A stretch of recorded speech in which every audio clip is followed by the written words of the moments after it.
जी नमस्कार दोस्तों, एक बार फिर से स्वागत है आपके अपने चैनल मैथ लाइव 2.0 में, जहां हर दिन बेहतरीन तरीके से शानदार कंसेप्ट के साथ हर दिन प्रैक्टिस सेट लाया जाता है बिहार सिविल कोड 2023 स्पेशल के लिए। और ये सेशन स्पेशल मैथ सेक्शन का होता है जो बिल्कुल बेस्ट अप्रोच के साथ और एक शानदार टेक्निक के साथ हर क्वेश्चन को बिल्कुल एक झटके में चटकाना सिखाया जाता है और बखूबी आप सीखते भी हैं, है ना। तो कॉपी और पेन लेकर बैठिएगा, हो सकता है आपके लिए कुछ यूनिक चीज दिखाई दे तो उसको तुरंत आप नोट डाउन कर लीजिएगा। इससे फायदा ये होगा कि उस तरह के जितने भी सवाल आपके पास होंगे, किसी भी पब्लिकेशन का किताब होगा उसमें वो सवाल जरूर वैसे उस टाइप के मिलेंगे। उस टाइप को लेना है, सीखना है यहाँ और उस क्वेश्चन को लगाना है आपको, ठीक है, जो भी पब्लिकेशन आपके पास होगा, ठीक है।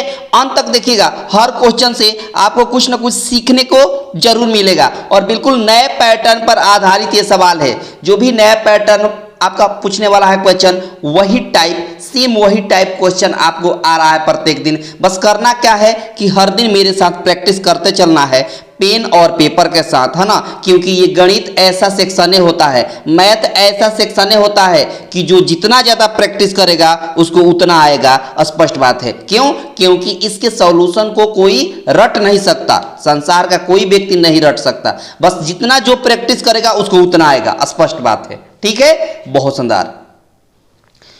बस आपसे एक छोटी सी गुजारिश है कि सब लोग लाइक जरूर कर दीजिएगा, है ना। सब लोग लाइक कर देंगे और ज़्यादा से ज़्यादा अपने दोस्तों के पास शेयर कर दीजिए, ठीक है। जहाँ तक फेसबुक, इंस्टाग्राम, है ना, लिंक को कॉपी करिए और शेयर कर दीजिए। व्हाट्सअप स्टेटस जहाँ लगाना है वहाँ फटाफट लगा दीजिए। और अगर चैनल पर पहली बार होंगे तो आपसे नम्र निवेदन है कि चैनल को सब्सक्राइब करके बेल आइकन पर क्लिक कर देंगे, ताकि आने वाले अपडेट या आने वाले किसी भी क्लास का नोटिफिकेशन आपको सबसे पहले मिल जाएगा, ठीक है ना।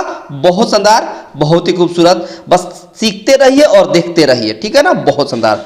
ये रहा आज का पहला सवाल जो बिल्कुल एक झटके में चटकाएंगे, है ना। बहुत शानदार। देखिए, बोला है कि दो धनात्मक पूर्णांक है ना, और उनका गुणनफल 2048 है। उनमें से एक संख्या दूसरी संख्या से दोगुनी है। तो मान लीजिए कि पहली संख्या को हम x मान लेते हैं और दूसरी संख्या को हम 2x कह देते हैं क्योंकि दुगुनी है। अब सवाल में बोला है कि इन दोनों का गुणनफल कितना होगा, तो कहेगा 2x², यानी दोनों को गुणा करेगा तो कितना होगा 2x²। और यही 2x² का वैल्यू दिया है 2048। 2 से कैंसिल करेंगे तो 1024 हो गया। इसका मतलब ये कि x² का वैल्यू कितना हो गया, 1024 हो गया। तो x का वैल्यू कितना हो गया, x वायर इधर जाएगा ना तो रूट अंडर होगा ना, बिल्कुल रूट अंडर हो जाएगा 1024, और 1024 का x वायर रूट होता है 32, मतलब x का वैल्यू कितना आ गया 32, ठीक है। तो यहाँ x के सामने हमने क्या रख दिया 32, और यही x यहाँ पुट करेंगे तो 32 गुना हो जाएगा 64, कितना हो जाएगा 64। इसका मतलब छोटी संख्या हो गया 32 और बड़ी संख्या हो गया 64। आपसे पूछा है सवाल में कि बताइए उनमें से छोटी संख्या कौन है, तो छोटी संख्या 32 होगी और का ऑप्शन ए हो गया। ऑप्शन ए हो गया ना। बड़ी आसानी के साथ और एक बेस्ट अप्रोच के साथ, बेस्ट टेक्निक के साथ आपने इस सेशन का पहला सवाल चटका दिया ना। बस अंत तक देखिएगा, बहुत मजा आने वाला है। अंत तक देखिए, हर क्वेश्चन आपको कुछ ना कुछ सिखाकर जरूर जाएगा। देखिए यहाँ देखिए, बोला है कि संख्या दे दिया है 2, 5, 0, 6, 8 ऐसे अंक दे दिया है। और बोला है कि 5 अंक की सबसे बड़ी संख्या और सबसे छोटी संख्या का अंतर बता दीजिए, जबकि मना कर दिया कि अंकों की पुनरावृत्ति अनुमति नहीं है ना, अनुमति नहीं है। आपको क्या कर देना है कि संख्या को रिपीट नहीं करना है, लेकिन सबसे बड़ी संख्या और सबसे छोटी संख्या निकाल दिए। तो देखिए, सबसे बड़ी संख्या कैसे निकालते हैं, तो बड़ी अंक से स्टार्ट होता है। पांचों में सबसे बड़ी अंक कौन है, तो कहेगा 8 है, तो 8 लेंगे। 8 से छोटी क्या है, तो कहेगा 6 है, तो 6 लिख देंगे। 6 से छोटी क्या है, तो कहेगा 5 है, 5 लिख देंगे। 5 से छोटी क्या है, 2 है, तो 2 मैंने लिख दिया। और 2 से छोटी 0 है तो 0। ये हो गया 5 अंकों की सबसे बड़ी संख्या, ठीक है। अच्छा, छोटी संख्या कहेगा 5 अंकों की, यही 5 अंकों का प्रयोग करना है, रिपीट भी नहीं करना है और छोटी संख्या दिखा दें। तो सबसे छोटी संख्या क्या है, 0। तो 0 बाबू दिखाएंगे ना, तो पहले 0 नहीं लिखेंगे। क्यों नहीं लिखेंगे, क्योंकि पहले 0 लिखेंगे तो 5 अंक नहीं रह जाएगा, 4 अंक। क्योंकि जैसे मान लीजिए कि हम लिखते हैं 9, और यहाँ 0 दे देंगे तो ये एक ही अंक कहलाएगा, 2 अंक नहीं कहलाएगा, क्योंकि ये 0 यहाँ से हटा सकते हैं, आप ऐसे भी 9 लिख सकते हैं। ठीक है, इसीलिए तो मान लो कि 5 अंकों को लिखना है तो 0 से स्टार्ट नहीं करेंगे, उससे जस्ट बड़ी यानी 2। अब 2 पाँचों में अगर 0 भूल जाते हैं तो बाकी चारों अंकों में छोटी कौन है? 2 है। अब छोटी संख्या निकालने के लिए छोटी संख्या से स्टार्ट करते हैं। अच्छा, उसके बाद 2 तो लिख दिए, अब 0 का प्रयोग कर सकते हैं। एक अंक पहले लिख लेंगे, उसके बाद अब 0 का प्रयोग कर सकते हैं। अब बढ़ते क्रम में लिख दीजिए, 0 के बाद क्या हो जाएगा? 5 हो जाएगा। 2 है लेकिन 2 मैंने लिख लिया है तो क्या होगा? 6 होगा, सॉरी 5 होगा, 5 हो जाएगा। 5 के बाद क्या है? 6 है, और 6 के बाद क्या है? 8 है। अब इसका डिफरेंस निकाल देना है, अंतर, दोनों का अंतर निकाल देना है, मतलब घटा देना है। ठीक है, देखिए 10 में से 8 गया 2, यहाँ 1 बचेगा, 11 में से 6 गया 5, यहाँ 4 बचेगा, 14 में से 5 गया 9, यहाँ 5 में से 0 गया 5, यहाँ 8 में से 2 गया 6। 65,952 आपके सवाल का सही आंसर हो गया। कहाँ है? तो कहेगा ऑप्शन सी है, जो बड़ी आसानी के साथ आपने इस क्वेश्चन को एक झटके में बिल्कुल बेस्ट अप्रोच के साथ और शानदार कंसेप्ट के साथ आपने इस सेशन का दूसरा सवाल भी चटका दिया ना। बहुत बढ़िया, बहुत ही खूबसूरत। आगे देखिए अगले सवाल को कैसे चटकाया जाता है। देखिए सवाल में है, बोला है कि 10x, ठीक है, बाई 3 दिया है, प्लस 5/2 इंटू 2 माइनस x/3 है, बराबर में दिया है 7/2। बहुत बढ़िया। अब देखिए, अब यहाँ 10x/3 है तो 10x/3 प्लस 5/2 से 2 में मल्टीप्लाई करेंगे तो 2 कैंसिल हो जाएगा तो 5 हो जाएगा। इसमें 5/2 से x/3 में मल्टीप्लाई करेंगे तो 5 में 1 से गुणा करेंगे तो 5x हो गया, और 3 में 2 से गुणा करेंगे तो 6 हो गया, और बराबर में 7/2 है तो 7/2। बहुत बढ़िया। अब एक बात बताइए, इन दोनों का एलसीएम कितना होगा? तो कहेगा 6 होगा। इन दोनों को x के साथ जोड़ते हैं, घटाते हैं, तो यहाँ एलसीएम कितना हो जाएगा? तो कहेगा 6 हो जाएगा। 3 से 6 में भाग देंगे तो 2, और 2 में 10 से गुणा करेंगे तो 20x हो गया, माइनस 6 में 6 से भाग देंगे तो 1 में 5 से गुणा करेंगे तो 5x, बराबर 7 क्या हो गया? 2, और ये प्लस में 5 है, इधर गया तो माइनस में हो गया। बहुत बढ़िया। अब देखिए ना, 20x में से 5x घटाएंगे तो 15x हो गया, नीचे 6 है तो 6 रहेगा, इसको कैलकुलेट करेंगे तो 7, 5 दूना 10 हो जाएगा, 7 में से 10 जाएगा तो -3/2 हो जाएगा। बहुत बढ़िया। अब देखिए, अब यहाँ से हो जाएगा, 3 से कैंसिल करिए, 3 से 2 बार में, 3 से 5 बार में, और 2 से 2 कैंसिल हो गया, यानी यहाँ हो गया 5x, और यहाँ हो गया -3। जब x का वैल्यू निकालेंगे तो -3/5 हो गया। x का वैल्यू कितना हो गया? -3/5 हो गया। कहाँ है? तो कहेगा ऑप्शन डी है। कहाँ है बाबू? ऑप्शन डी है, जो बड़ी आसानी के साथ और एक बेस्ट अप्रोच के साथ आपने इस क्वेश्चन को भी चटका दिया ना। बहुत बढ़िया, बहुत ही खूबसूरत। अब देखिए, अगर ये पसंद आ रहा है आपको वीडियो, है ना, तो वीडियो को सब लोग लाइक कर दें। अगर पसंद आ रहा है, ऐसा कुछ ट्रिक बेहतर लग रहा है तो सब लोग लाइक कर दें, ज़्यादा से ज़्यादा अपने दोस्तों के पास शेयर कर दें, और चैनल पर पहली बार है तो चैनल को सब्सक्राइब करके बेल आइकन पर क्लिक कर दें, ताकि आने वाले अपडेट का नोटिफिकेशन आपको सबसे पहले मिलता रहेगा। ठीक है ना, बहुत शानदार। अब देखिए सवाल, देखिए सवाल में बोला है कि यहाँ 999 होल 1/7, फिर 999 होल 2/7, ऐसे करके दिया हुआ है। अब इसका शानदार ट्रिक देखिए, शानदार ट्रिक देखिए, क्योंकि अगर सिंपल तरीका से बनाइएगा जैसे सीखे हैं तो सुबह से शाम हो जाएगी इसको सवाल को बनाने में। तो इसका ट्रिक क्या है कि क्या करिए कि 999 देखिए कितना बार लिखा गया है, तो कहिएगा 1 2 3 4 5 6 बार लिखा गया है, तो 999 में हम 6 से मल्टीप्लाई कर देंगे। ठीक है, बहुत शानदार। उसके बाद अब फ्रैक्शन की बारी आई, 1/7, 2/7, 3/7, 4/7, ऐसे करके है। सबके डिनोमिनेटर में 7 है, सबके डिनोमिनेटर में क्या है बाबू? 7 है। तो सबका डिनोमिनेटर अगर समान है तो ऊपर वाला जो है नोमिनेटर यानी अंश, सबको जोड़ दीजिए, सिंपल। तो 1 और 2 3 हो गया, है ना, 3 और 3 6 हो गया, 6 4 10, 10 5 15, 15 6 21 हो गया, और सबके नीचे डिनोमिनेटर में क्या है? 7 है, तो हम 7 नीचे दे देंगे। ये ट्रिक होता है। अब देखिए 7 3 जा 21। अब देखिए 999 में 6 से मल्टीप्लाई करने का ट्रिक देखिए, बड़ा शानदार ट्रिक है। देखिए क्या है, क्या करिए, 9 में 6 से गुणा करिए तो 9 छक कितना हो गया 54 हो गया। बहुत बढ़िया, 54 को अलग अलग लिखेंगे। उसके बाद यहाँ कितना 9 और बच गया तो कहेगा डबल 9 को बीच में चिपका दीजिए। चिपका दिया, बहुत बढ़िया। आप +3 है तो +3 कर दीजिए, बस इसको तो जोड़ तो देना है। जोड़िएगा तो 7995 आपके सवाल का सही आंसर हो गया, यानी 5997 आपके सवाल का सही आंसर हो गया। कहाँ है तो कहेगा ऑप्शन ए है, जो बड़ी आसानी के साथ और एक बेस्ट ट्रिक के साथ आपने इस क्वेश्चन को क्या कर दिया, बिल्कुल एक झटके में चटका दिया। सीख लिया ना? यकीन मानिए आपको समझ में आ गया होगा। अगर पसंद आया होगा तो इसको तुरंत नोट डाउन कर लीजिएगा, ठीक है। बहुत शानदार। और ये क्वेश्चन जो है पेपर में पूछा हुआ सवाल था, कई बार पूछा हुआ है। देखिए यहाँ बोला है 2197 का क्यूब रूट निकालना है, तो आपको क्यूब रूट याद होना चाहिए। 2197 का क्यूब रूट होता है कितना बाबू, 13 होता है। कितना होता है बाबू, 13 होता है। कितना होता है 13। 2197 का क्यूब रूट होता है कितना, 13 होता है। 13 को इसमें अब ऐड करेंगे तो कितना होगा, तो कहिएगा कि 0 फिर 10, 1000 होगा। और यहाँ क्यूब रूट निकालना है तो 1000 का क्यूब रूट कितना होगा, तो कहेगा 10 होगा। इस 10 को इसमें ऐड कर देंगे। 10 को 333 में 10 को ऐड करेंगे तो 343 मिलेगा। इसका भी क्यूब रूट निकालना है तो हम क्यूब रूट निकाल देंगे, ठीक है। तो 343 का क्यूब रूट कितना होगा, तो कहेगा 7 होगा। कितना होगा बाबू, 7 होगा। और यही आपके सवाल का सही आंसर होगा। यही आपके सवाल का सही आंसर हो गया, ऑप्शन सी हो गया।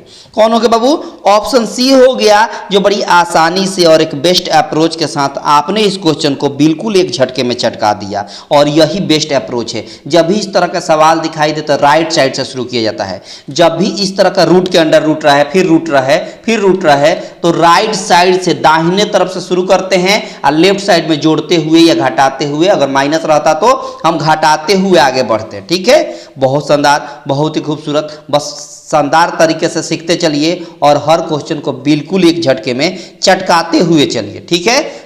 आगे देखिए, सवाल में बोला है कि 3 के पावर x दिया हुआ है, ठीक है, और माइनस, एक बात बताइए, इसको इस तरह लिख सकते हैं क्या, 3 के पावर x, ठीक है, इंटू 3 के पावर -1 बिल्कुल लिख सकते हैं। इसको फिर ऐड करेंगे तो x -1 हो जाएगा और बराबर 486 है, तो 486। अब देखिएगा, यहाँ भी 3 के पावर x, यहाँ भी 3 के पावर x कॉमन ले लेते हैं। तो 3 के पावर x हमने कॉमन ले लिया, तो यहाँ हो गया 1, और यहाँ बच गया 3 के पावर -1, तो 3 के पावर -1 को हम 1/3 लिख सकते हैं। लिख सकते हैं ना, बिल्कुल। यहाँ हो गया 486, बहुत बढ़िया। अच्छा, इसको अब भिन्न का जोड़ करें तो 3 के पावर x इंटू हो जाएगा 4/3। क्या हो जाएगा, 4/3 बराबर में कितना, 486। बहुत बढ़िया। अब देखिए, ये 4 से कट जाएगा, शायद 4 से कट जाना चाहिए। 4 से काटिए तो 4 एकम 4 हो, 4 से नहीं कटेगा, 2 से कट जाएगा मेरे ख्याल से। 2 दूना 4, 2 दूना 4 हो गया। फिर यहाँ पर कितना हो जाएगा, 2 दूना 4 हो गया, 2 चौका 8, 2 3 6, 2 से 43 हो गया।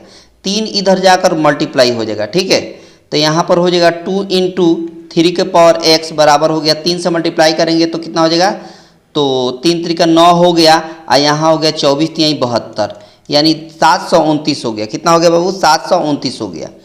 अच्छा, कहीं पर मिस प्रिंट तो नहीं हुआ है? अच्छा, माफ़ी चाहेंगे, यहाँ माइनस था। क्या था, माइनस था, इसलिए यहाँ माइनस रहेगा। क्या रहेगा, माइनस रहेगा। तो माइनस रहेगा तो इसको 3 1 3 में से 1 माइनस करेंगे तो 2/3 होगा। क्या होगा, 2/3 होगा। तो 2 से कैंसिल करेंगे तो पूरा 2 यहाँ से हट गया, यहाँ से भी 2 पूरा हट गया, ठीक है। यहाँ मिस प्रिंट हुआ था, माफ़ी चाहेंगे, मिस प्रिंट नहीं बल्कि गलती हुई थी हमसे यहाँ कैंसिल करने में, भिन्न का घटाव करने में गलती हुई थी, ठीक है। बहुत शानदार।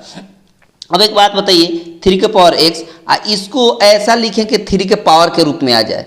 तो एक बात बताइए, इसको जो है ये 9 के पावर 3 होता है। 729 क्या होता है, 9 का क्यूब होता है, और 9 को हम 3 के पावर 2 लिख सकते हैं। आप पावर 3 है तो 3 से गुणा कर देंगे तो 3 2 जा कितना हो जाएगा, 6, यानी 3 के पावर 6 हो गया। अब देखिए ना, बेस सेम है तो पावर को भी बराबर कर देंगे, तो x बराबर क्या हो गया, 6 हो गया। x बराबर यहाँ क्या हो गया, आंसर हो गया 6 हो गया, जो ऑप्शन सी में दिख रहा है। कहाँ दिख रहा है बाबू, जो ऑप्शन सी में दिख रहा है, जो बड़ी आसानी के साथ और एक बेस्ट अप्रोच के साथ आपने इस क्वेश्चन को बिल्कुल एक झटके में चटका दिया ना। बहुत बढ़िया, बहुत ही खूबसूरत। आगे देखिए, सवाल देखिए, सवाल में बोला है कि 68 मीटर लंबाई तथा 51 मीटर चौड़ाई वाले एक हॉल के फर्श को आच्छादित करने के लिए कम से कम कितनी वर्गाकार टाइलों की आवश्यकता होगी। समझिए बात। सबसे पहले ये 68 और 51 यानी ये लंबाई है और ये चौड़ाई है, ठीक है जी। सबसे पहले इसका HCF निकालेंगे। क्या निकालेंगे? HCF निकालेंगे। HCF निकालेंगे तो 17 हो जाएगा। क्या हो जाएगा बाबू? 17 हो जाएगा। एक मान लीजिए कि जिसकी लंबाई अगर है 68, चौड़ाई है 51, तो इसका HCF निकाल लेंगे तो 17 हो गया। और यही HCF जो टाइल्स लगा रहे हैं फर्श पर, है ना, उस टाइल्स की एक भुजा की लंबाई हो जाएगी। कितना बाबू? 17। एक भुजा की लंबाई कितना हो जाएगी? 17। और वर्ग की सभी भुजा आपस में बराबर होती है, इसलिए सभी भुजा 17 हो जाएगी, ठीक है।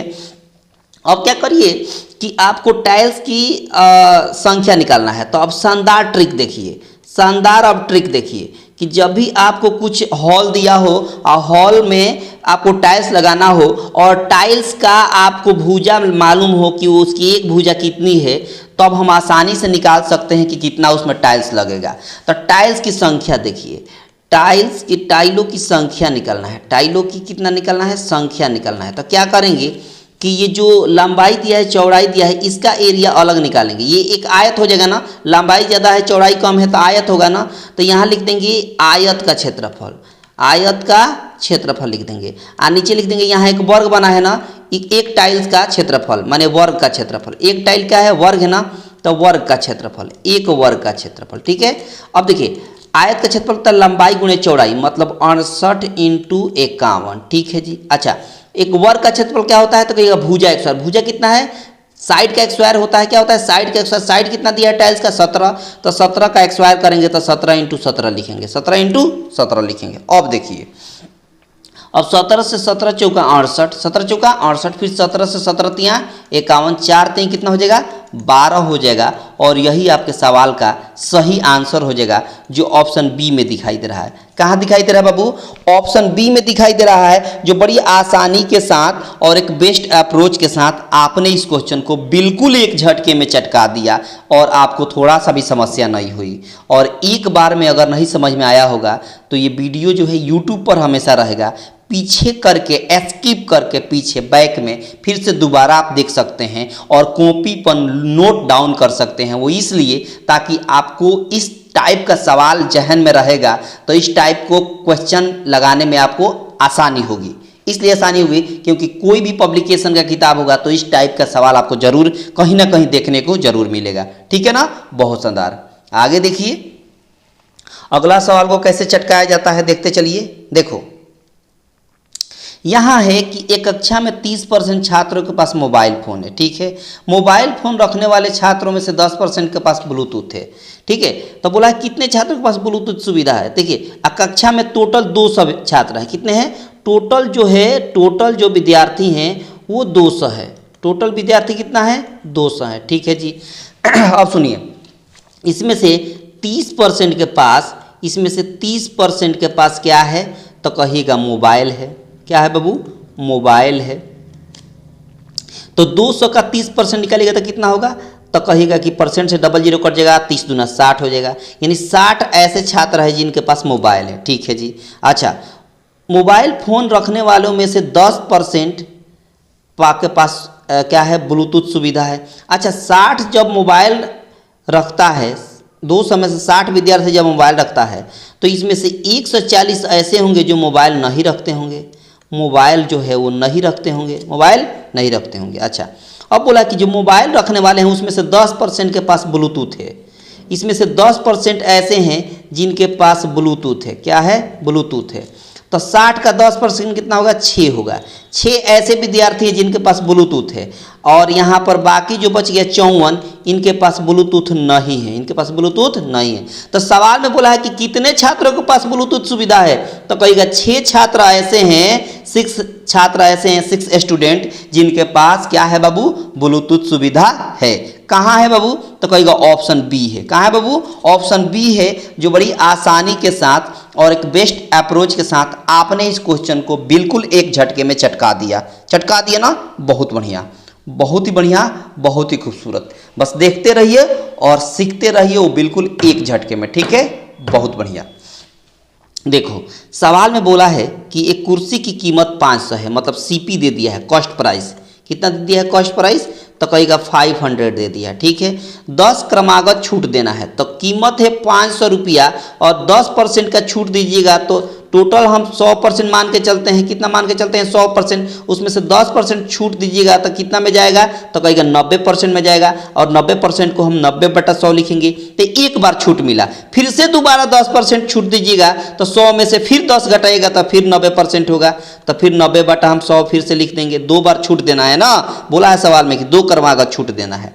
तो अब देखिए 00 से 00 टर्मिनेट हो गया, फिर इस 00 से ये दोनों 00 टर्मिनेट हो गया, तो यहाँ हो गया 5 और यहाँ हो गया 9 9 81, 81 में 5 से गुणा करेंगे तो 8 25 40 हो गया। अब 5 1 जा 5 है, यानी 405 आपके सवाल का सही आंसर हो गया। कहाँ है, तो कहेगा ऑप्शन बी है, जो बड़ी आसानी से एक बेस्ट अप्रोच के साथ आपने इस क्वेश्चन को बिल्कुल एक झटके में चटका दिया ना, बहुत बढ़िया, बहुत ही खूबसूरत। बस देखते रहिए और सीखते रहिए और हर क्वेश्चन को बिल्कुल एक झटके में चटकाते हुए चलिए। देखिए सवाल में बोला है अगला कि एक विक्रेता है, ठीक है ना, अपनी लागत कीमत पर 13% की लाभ की आशा करता है, ठीक है। यदि एक माह में उसकी बिक्री 7,91,000 रुपया थी तो उसका लाभ कितना होगा, ये बता देना है। अब एक बात बताइए 13% का वो जब क्या करता है, आशा करता है लाभ की, तो टोटल को हम 100% मान लेते हैं। कितना मान लेते हैं, 100%। 100% में 13% अगर लाभ होता है, आशा करता है, तो कितना हो जाएगा, 113% होगा ना, तो कहेगा बिल्कुल 113% होगा। और यही 113% का वैल्यू सवाल में दिया है 7,91,000, 7,91,000 दिया है ना, बहुत बढ़िया। अब एक बात बताइए, 113 से काटिए तो 113 सत्य कितना हो जाएगा, 791। अब बगल में 000 है तो 000 लगा दो, मतलब 1% का वैल्यू आपके सामने हो गया 7000। 1% का वैल्यू कितना हो गया, 7000, बहुत बढ़िया। इसका मतलब अगर 100% का वैल्यू निकालें, सीपी निकल जाएगा। 100% क्या माने हैं, सीपी माने हैं, तो अगर 100% का वैल्यू यहाँ से निकालें तो हो जाएगा 7 के बाद 3 0 यहाँ और 2 0 यहाँ, यानी 5 0 हो जाएगा। इसका मतलब कि 7 लाख हो गया। अब एक बात बताइए, खरीदा है कितना में, 7 लाख में, अब बेचा कितना जा रहा है, तो 7,91,000 में। खरीदा गया है 7 लाख में, अब बेचा कितना गया है, 7,91,000 में, तो कितना का लाभ हुआ, तो कहेगा 91,000 का लाभ होगा। कितना का, 91,000 का। जब कोई वस्तु अब 7 लाख में खरीद रहे हैं और 7,91,000 में बेच रहे हैं, तो 91,000 का लाभ होगा कि नहीं होगा, तो कहेगा बिल्कुल होगा। और यही आपके सवाल का आंसर हो जाएगा, क्योंकि सवाल में पूछा था कि लाभ कितना होगा, तो लाभ हो गया 91,000, जो ऑप्शन सी में है। कहाँ है बाबू, जो ऑप्शन सी में है, जो बड़ी आसानी के साथ और एक बेस्ट अप्रोच के साथ आपने क्या कर दिया, बिल्कुल एक झटके में चटका दिया ना। बहुत शानदार कंसेप्ट है और बिल्कुल एग्जाम ओरिएंटेड सवाल है। जिस तरह का क्वेश्चन आपके पेपर में पूछने वाला है, सेम वही पैटर्न क्वेश्चन प्रत्येक दिन मैं लेकर आ रहा हूं, ठीक है ना। बस प्रत्येक दिन सीखते रहिए मेरे साथ। देखिए सवाल में बोला है कि 4 क्रमागत सम संख्याओं का औसत 15 है और उनमें से दूसरे नंबर की सबसे बड़ी संख्या बताइए। औसत जब भी देना, हमने कई बार बताया है, जब भी एवरेज देना तो उसको बीच वाली संख्या हम समझेंगे, मिडिल वाली संख्या। अब बोला है 4 क्रमागत संख्या होना चाहिए, वो भी सम संख्या, तो जाहिर सी बात है कि जब बीच वाली संख्या 15 है तो ये विषम है। इसका मतलब 2 संख्या ऐसी होगी सम संख्या जो इसके पहले होगी और 2 ऐसी सम संख्या होगी जो इसके बाद होगी, तभी तो 4 सम संख्या होगी। तब 15 के जस्ट पहले सम संख्या क्या होगी, तो कहेगा 14 होगी, और 14 के जस्ट पहले सम संख्या क्या होगी, 12 होगी। अच्छा 15 के बाद जस्ट जो है कि 15 के जस्ट बाद जो है सम संख्या क्या होगी, 16 होगी, और 16 के जस्ट बाद जो है सम संख्या क्या होगी, तो कहेगा 18 होगी। बहुत बढ़िया।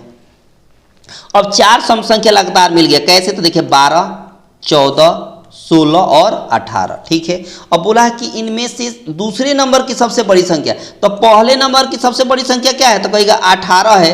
तो दूसरे नंबर की सबसे बड़ी संख्या क्या है, तो कहेगा 16 है। और यही आपके सवाल का सही आंसर हो गया। कहाँ है, तो कहेगा ऑप्शन डी में है, जो बड़ी आसानी से और बेस्ट अप्रोच के साथ आपने इस क्वेश्चन को बिल्कुल एक झटके में चटका दिया। जब भी इस तरह का क्वेश्चन आपके सामने दिखे तो यही टाइप का क्वेश्चन जो मिलता है अगर आपके पेपर में, तो बिल्कुल यही है ना अप्रोच लगाना है और बेस्ट टेक्निक अपनाना है ना। बेस्ट टेक्निक से क्या होगा कि हर सवाल को बिल्कुल एक झटके में चटकाया जा सकता है। ठीक है ना। देखो सवाल में बोला है कि एक स्कूल में 720 छात्र हैं, उसमें लड़के और लड़कियों का अनुपात दिया हुआ है। ये 700 जो है टोटल लड़का और लड़की मिलाकर है। तो देखिए ना, बॉयज और गर्ल्स, ये बॉयज हो गया, इधर गर्ल्स हो गया। तो बॉयज जो है वो 7 है और रेशियो 5 जो दिया है वो गर्ल्स का दिया है। उसके बाद बोला है कि 1:1 का अनुपात रखने के लिए कितनी और लड़कियों की भर्ती करनी होगी, यानी लड़की मिलाना है, मतलब कितना लड़की इसमें मिलाइएगा कि दोनों बराबर बराबर हो जाए, लड़का और लड़की दोनों बराबर बराबर हो जाए। तो अब समझिए, एक बात बताइए, एक बात समझिए, हमको मिलाना क्या है, तो कहेगा लड़की मिलाना है। क्या मिलाना है बाबू, लड़की। तो जब गर्ल्स को मिलाना है तो बॉयज जितना पहले था उतना अभी भी रखना पड़ेगा। तो बॉयज पहले 7 था तो नीचे भी 7 रेशियो में 7 करना पड़ेगा।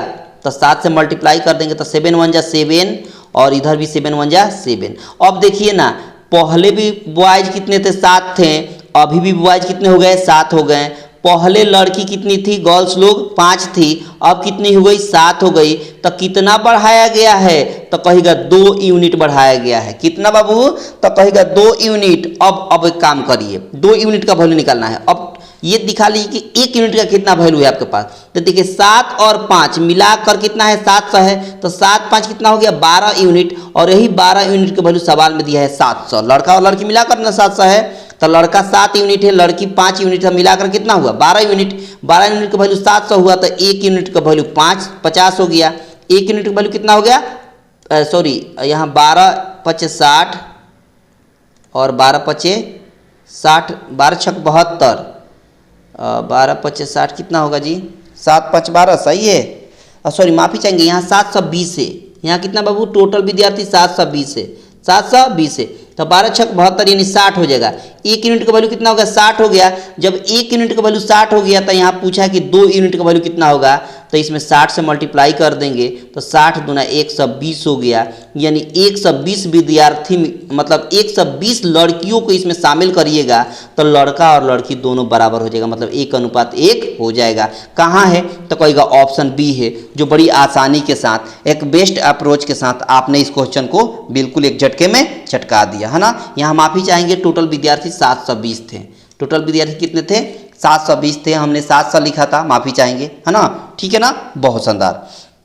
आगे देखिए सवाल में आगे बोला है कि 200 लीटर के अल्कोहल घोल में, है ना, टोटल 200 लीटर का घोल है ना, उसमें 30% अल्कोहल है। 30% क्या है, अल्कोहल है ना।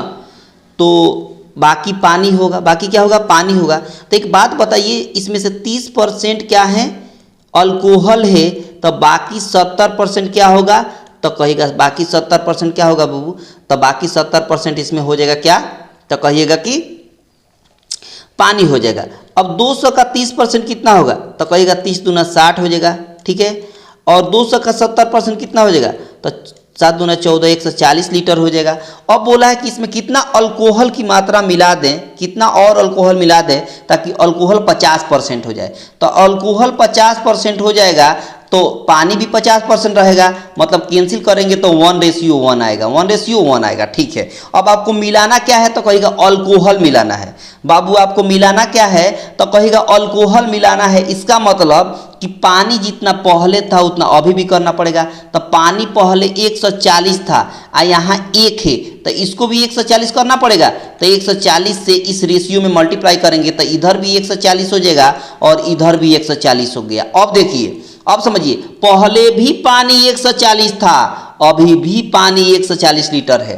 पहले अल्कोहल 60 लीटर था, अब अल्कोहल 140 हो गया, तो बताइए कितना मिलाया गया, तो कहिएगा 80 लीटर मिलाया गया। कितना मिलाया गया, 60 लीटर पहले था, 140 लीटर अब हो गया, तो कितना मिलाया गया है, तो कहिएगा 80 लीटर मिलाया गया है। कहाँ है, तो कहिएगा ऑप्शन सी में है, जो बड़ी आसानी से बेस्ट अप्रोच के साथ आपने इस क्वेश्चन को चटका दिया ना, बहुत बढ़िया, बहुत ही खूबसूरत। इस तरह के सवाल को यही बेस्ट अप्रोच होता है, शानदार टेक्निक होता है ना, सवाल को चटकाने का। देखो आगे देखिए, सवाल में बोला है कि 3 छात्रों का औसत 15 दिया है, ठीक है, बहुत बढ़िया, और उनका रेशियो दे दिया है 2:3:4। अच्छा एक बात बताइए कि 3 छात्रों का जो एवरेज दिया है, एवरेज 3 छात्रों का 15, अब इसमें योग निकालना हो, अगर 3 छात्रों का योग निकालना हो कि टोटल कितने छात्र हैं, तो 3 छात्रों को बोला है ना, तो इसके एवरेज में 3 से गुणा कर देंगे, तो 15 ते कितना हो गया 45, यानी तीनों संख्याओं का योग कितना हो गया, तो कहिएगा 45। अच्छा आपके हिसाब से तीनों छात्रों को मिलाइएगा तो कितना होगा, 4 3 7 7 2 9 यूनिट हो गया। आपके हिसाब से 9 यूनिट है और क्वेश्चन के हिसाब से यहाँ 45 आया है, ठीक है, बहुत बढ़िया, 45 बरस है मान लीजिए, तो 9 से कैंसिल करेंगे तो 9 × 45, यानी 1 यूनिट का वैल्यू 5। 1 यूनिट का वैल्यू कितना आ गया, 5 आ गया। जब 1 यूनिट का वैल्यू 5 आ गया तो सवाल में बोला है कि सबसे बड़ी आयु की छात्र की आयु बताइए, तो तीनों में सबसे बड़ी कौन है, तो कहेगा 4 यूनिट है। कितना यूनिट, 4 यूनिट। तो जब 1 यूनिट का वैल्यू 5, तो 4 यूनिट का वैल्यू कितना हो जाएगा, 4 × 5 = 20 बरस, और क्या 20 बरस हो गया ना आंसर, कितना हो गया 20 बरस हो गया। और यही आपके सवाल का सही आंसर हो गया ऑप्शन ए। ऑप्शन ए, मजा आया ना, बिल्कुल आपको आनंद आ गया होगा। आई होप कि आपको बहुत बेहतर तरीके से समझ में आ रहा होगा। बिल्कुल आराम से हम सिखा रहे हैं, बिल्कुल हड़बड़ी नहीं है और बिल्कुल घबराना नहीं है। आराम से सीखिए और जीवन का आनंद लेते हुए सीखिए। आपको थोड़ा सा भी दिमाग पर जोर देकर पढ़ने की जरूरत नहीं है। बिल्कुल हल्के में पढ़िए, मन को शांत करके सीखिए और बिल्कुल इधर उधर दिमाग लगाने की जरूरत नहीं है। हर दिन सीखिए और हर दिन नोट डाउन करते चलिए, ताकि उस टाइप का क्वेश्चन आपके लिए है ना हलवा बन जाए, मतलब खिलौना बन जाए कि आपके सामने आए और एक झटके में चटका के चले जाए, काम खत्म। इस तरह होना चाहिए, ठीक है ना, बहुत बढ़िया। अब देखिए सवाल बोला है कि 3 व्यक्ति है, ए है, फिर बी है और फिर सी है। तीनों मिलकर किसी काम को 15 दिन में करते हैं, बहुत बढ़िया। अच्छा बी और सी मिलकर उस काम को 20 दिन में करते हैं, ठीक है जी। तब बोला है ए अकेला उस काम को कितना दिन में करेगा, तो सबसे पहले इनका टोटल वर्क निकालेंगे। तो टोटल वर्क निकालने का क्या तरीका है, इन दोनों का एलसीएम निकालेंगे। 15 और 20 का एलसीएम कितना होगा, तो कहेगा 60 होगा। कितना होगा, 60 होगा, ठीक है। टोटल वर्क हो गया कितना, 60 हो गया। अब 15 से 60 भाग देंगे तो 4 यूनिट हो गया। अब 20 से 60 भाग देंगे तो 3 यूनिट हो जाएगा। इसका मतलब क्या, इसका मतलब ये हुआ कि तीनों मिलाकर 4 यूनिट काम करते हैं। तीनों मिलाकर 4 यूनिट काम करते हैं और ये दोनों मिलाकर 3 यूनिट काम करते हैं। इसका मतलब कि ए अकेला कितना यूनिट काम करेगा, तो 1 यूनिट काम करेगा। क्यों, क्योंकि ये तीनों मिलाकर ए बी सी तीनों मिलाकर 4 यूनिट है। अब बी और सी मिलाकर 3 यूनिट है। तो बी और सी का वैल्यू जब 3 यहाँ पुट करिएगा तो इधर जाकर माइनस होगा, तो 4 में 3 जाएगा तो 1 होगा। 1 किसका यूनिट होगा, तो कहेगा ए का यूनिट होगा। तो ए की क्षमता कितना है, 1 है। अच्छा करना किसको है, तो कहेगा ए को ही अकेले करना है। सवाल में बोला है कि अकेले ए को कितना दिन लगेगा काम करने में, तो करना कितना काम है, तो कहेगा 60 टोटल काम करना है। टोटल कितना काम करना है, 60। आ करना है ए को, आ ए की क्षमता 1 है, तो 1 से भाग देंगे तो अकेले ए 60 दिन में पूरा काम कंप्लीट कर देगा। अकेले ए 60 दिन में पूरा काम को कंप्लीट कर देगा। ऑप्शन सी हो जाएगा। कौन हो जाएगा बाबू, ऑप्शन सी हो जाएगा, जो बड़ी आसानी के साथ और एक बेस्ट अप्रोच के साथ आपने इस क्वेश्चन को बिल्कुल एक झटके में चटका दिया और सीख भी लिया। सीख लिया ना, बहुत बढ़िया, बहुत ही खूबसूरत। और क्वेश्चन मैं हर चैप्टर से लेकर आता हूँ, जितना सेशन होता है या अब तक जितना सेशन हुआ है सब चैप्टर से सेशन मैं लेकर आता हूँ, ताकि आपको रैंडम क्वेश्चन सॉल्व करने में बिल्कुल दिक्कत ना हो। देखिए सवाल में बोला है कि एक बस अपनी यात्रा 60 किलोमीटर प्रति घंटा गति से चलकर 6 घंटे में पूरी कर लेती है, ठीक है। देखिए तो डिस्टेंस कितना हो जाएगा, डिस्टेंस बराबर क्या होता है तो कहिएगा speed into time, speed into time. Speed कितना है तो 60 का स्पीड है, 60 का स्पीड है, और टाइम कितना लग रहा है 6 घंटा। तो टोटल दूरी कितना हो जाएगी, 6 6 36 हो गया, 360 किलोमीटर। टोटल कितने दूरी हो जाएगा, 360 किलोमीटर। अब बोल रहा है कि उस बस को वह यात्रा 9 घंटे में कितना किलोमीटर, मतलब कितने किलोमीटर की गति से चलना होगा, स्पीड अब निकालना है। और डिस्टेंस बोला है इतना ही, तो स्पीड बराबर क्या होता है तो कहिएगा स्पीड बराबर होता है डिस्टेंस बाई टाइम। क्या होता है बाबू, डिस्टेंस बाई टाइम होता है। अब एक बात बताइए, डिस्टेंस कितना है तो उतना ही है जितना ये था, बस का था, ये इसका 360 आया है, इतना ही रखना है। टाइम अब बोल रहा है कि 9 घंटा लग रहा है, तो टाइम की जगह पर हमने 9 रख दिया। 9 से काटेंगे तो 9 चौका 36 हो गया, यानी 40 किलोमीटर प्रति घंटा हो जाएगा। 40 किलोमीटर उस बस की कितनी स्पीड होगी तो कहेगा 40 किलोमीटर प्रति घंटा, यानी ऑप्शन बी, ऑप्शन बी। बहुत शानदार, बहुत ही खूबसूरत, बड़ी आसानी से और एक बेस्ट अप्रोच के साथ आपने इस क्वेश्चन को बिल्कुल एक झटके में चटका दिया और बिल्कुल आपको समस्या नहीं हुई। और यकीन मानिए कि बिल्कुल आपको समस्या होना ही नहीं है, बिल्कुल दिक्कत नहीं होगा। हर क्वेश्चन को चटकाइएगा, वो भी बिल्कुल एक झटके में। देखिए सवाल में बोला है कि एक ट्रेन 116 किलोमीटर प्रति घंटा की गति से चल रही है, 18 सेकेंड में ट्रेन कितने मीटर। तो देखिए स्पीड कितना दिया है, स्पीड दे दिया है कहिएगा कि 116 किलोमीटर प्रति घंटा। तो किलोमीटर प्रति घंटा को मीटर प्रति सेकंड में बदलेंगे, तो मीटर प्रति सेकंड बदलेंगे तो 5/18 से मल्टीप्लाई करना पड़ेगा, तो ये मीटर प्रति सेकंड में हो गया। अब आपको निकालना है डिस्टेंस, क्या निकालना है, डिस्टेंस, ठीक है। तो डिस्टेंस बराबर होता है स्पीड इंटू टाइम। स्पीड कितना, तो यहाँ से लेकर यहाँ तक ये स्पीड है, कितना है स्पीड है, तो 116 इंटू 5/18 इंटू टाइम, टाइम कितना लग रहा है तो कहेगा 18 सेकेंड, तो 18 हो जाएगा। अब देखिए ना 18 से 18 कैंसिल हो गया, मतलब 116 में 5 से अब गुणा कर देंगे तो यहाँ 5 कम 5 हो गया और 16 × 5 = 80 हो गया, यानी डिस्टेंस हो गया कितना 580 किलोमीटर।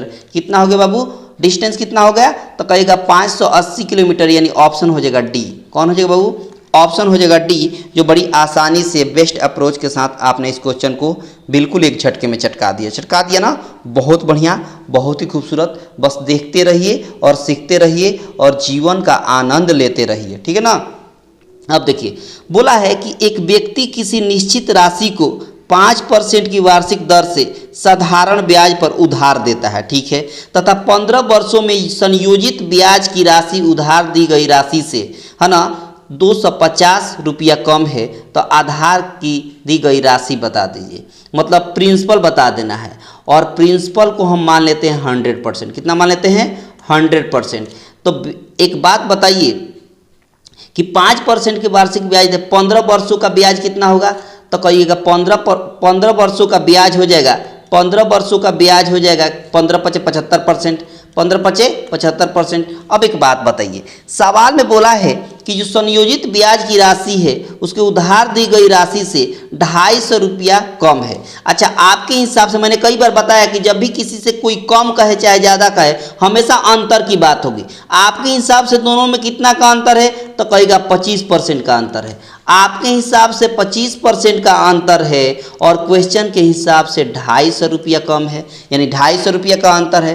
तो यही 25% से काटेंगे 250 को तो 10 आएगा, मतलब 1% का वैल्यू हो गया 10, 1% का वैल्यू हो गया 10। तो बोला है कि उधार दी गई राशि कितनी है, तो उधार दी गई राशि कितना था, 100% था। प्रिंसिपल हमने माना था कितना, 100%। तो 1% का वैल्यू 10, तो 100% का वैल्यू कितना हो जाएगा तो कहेगा 100% का वैल्यू हो जाएगा 10 में 100 से गुणा करेंगे तो कितना हो जाएगा, 1000 हो जाएगा। कितना हो जाएगा, 1000 हो जाएगा। और यही आपके सवाल का सही आंसर हो गया, ऑप्शन ए, जो बड़ी आसानी के साथ और एक बेस्ट अप्रोच के साथ आपने इस क्वेश्चन को बिल्कुल एक झटके में चटका दिया ना। बहुत बढ़िया, बहुत ही खूबसूरत। बस हर क्वेश्चन को चटकाते हुए चलिए बिल्कुल एक झटके में, ठीक है ना। तो अब सेशन को बस मैं यहीं पर ड्रॉप करता हूं, है ना, रहने देते हैं। और ये क्वेश्चन का आंसर आपको कमेंट बॉक्स में देना है ना। देखते हैं कौन आंसर सबसे पहले देता है। और इसके बाद और भी क्वेश्चन है 1-2, ये भी इसको भी आपको क्या देना है, होमवर्क में इसका क्वेश्चन का आंसर देना है। होमवर्क में इस क्वेश्चन का भी आंसर देना है। बहुत आसान आसान सवाल है, इसमें बहुत ज़्यादा दिमाग की ज़रूरत नहीं है और ये तो बिल्कुल आसान है। इसका भी आंसर आपके कमेंट बॉक्स में देना है। इसका भी आंसर आपको कहाँ देना है? कमेंट बॉक्स में देना है ना। इसलिए 2-3 सवाल, 1-2 सवाल मैंने आपके लिए रखता हूँ, है ना। और इस सवाल को भी आंसर में आपको 3 से 4 क्वेश्चन है जिसका आंसर आपको कमेंट बॉक्स में देना है। जिसका आंसर आपको कहाँ देना है बाबू? कमेंट बॉक्स में देना है। और देखते हैं कि सबसे पहले किसका आंसर आता है। ठीक है ना, बहुत बढ़िया। तो बस इतना ही सवाल था, है ना। और पसंद आया होगा, रियल में पसंद आया होगा तो सब लोग लाइक कर देंगे, है ना। ज़्यादा से ज़्यादा अपने दोस्तों के पास शेयर कर देंगे। और अगर चैनल पर पहली बार होंगे तो चैनल को सब्सक्राइब करके बेल आइकन पर क्लिक कर देंगे ताकि आने वाले अपडेट का नोटिफिकेशन आपको सबसे पहले मिल जाएगा। ठीक है। एक बात और जरूरी, इस सेशन का पीडीएफ इसी वीडियो के डिस्क्रिप्शन बॉक्स में लग जाएगा, वो भी बिल्कुल फ्री में डाउनलोड कर लेंगे। बिल्कुल फ्री में डाउनलोड करेंगे। रिक्वेस्ट मांगेगा, रिक्वेस्ट दे दीजिएगा, आपके पास ऑटोमेटिक चला जाएगा। ठीक है ना। बहुत शानदार, बहुत ही खूबसूरत। मिलते हैं अगले क्लास में, तब तक के लिए आप सभी को दिल से धन्यवाद।